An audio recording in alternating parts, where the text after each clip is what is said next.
What's up folks, thank you so much for tuning in. Now Lexus recently unveiled the NX300h and we had a chance to drive it in Goa a couple of weeks ago.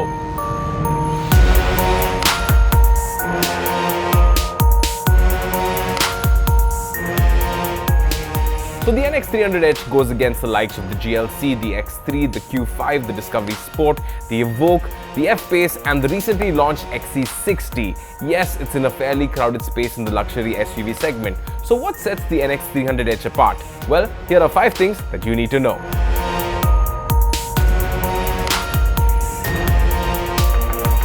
Starting off with the design. Now the NX300h is quite a looker.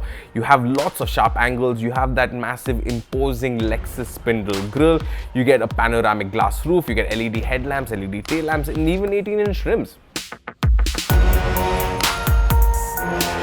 Next up, the interiors. You get a 475-litre boot with an automatic tailgate. The interior quality is excellent with good attention to detail. The switches have a nice tactile feel to it and the layout is very oriental and quite clean. The rear is an interesting place to be. You have a completely flat floor and that is because of the hybrid drivetrain. The rear bench gets an adequate amount of lumbar support and under thigh support as well, but the front is where most of the attention has gone. Front seats are ventilated and 8-way electrically adjustable, so regardless of your body type, you will find a position that works for you. Next up, the features. As is the case with the car in this segment, it is feature loaded, but some of the highlights include a 10.3-inch infotainment screen with a mouse-like touchpad with haptic feedback, you get a 360-degree camera, you get switches to automatically flip down the rear seats and even a wireless charging cradle as well. Number 4, the drivetrain. This is the same drivetrain you get on the IS300h. So essentially, it's a 2.5-litre internal combustion engine mated to an electric motor for a total combined output of 194 bhp, 210 Nm of torque, and that's good enough to propel the car from 0 to 100 in 9.2 seconds, which I know sounds like a lot, and it sort of is because this car weighs 1.9 tons. Getting off the line in EV mode is rather an interesting feeling and the internal combustion engine kicks in quite seamlessly. It's got an all-wheel drive system and a 6-speed eCVT gearbox. Now with the CVT gearbox, it emulates gear, so it doesn't really matter which gear you're in. You can even start it in 6th gear and it will still get off the line without any hassles.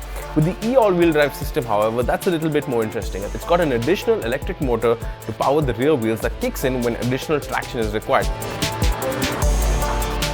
So essentially it emulates an all-wheel drive system without having to really deal with the hassles of a mechanical all-wheel drive system. And this is advantageous because you don't have a transmission tunnel that goes through the body of the car and that frees up more space in the rear. The suspension setup on the car is quite European, and with that I mean it's fairly stiff. So it's not bad in the corners, it doesn't really roll as much, but however, that being said, the ride quality of the car feels a little bit harsh when you're driving on our roads.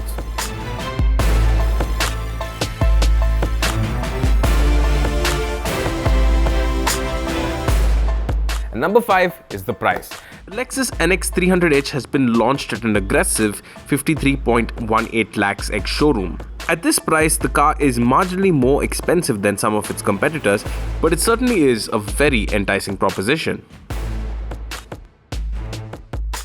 And to put that into perspective, a GLC or even the Q5 starts in about mid 45 lakh rupees range. This car is quite unique. It's different in the way it's powered. It's a lot more refined and is quite comfortable as well. Now this was our first quick impressions of the Lexus NX300h. Do expect a more comprehensive review coming soon. Till then, do let us know what you thought about the car in the comment section below. Until next time, thank you so much for watching. Bye-bye.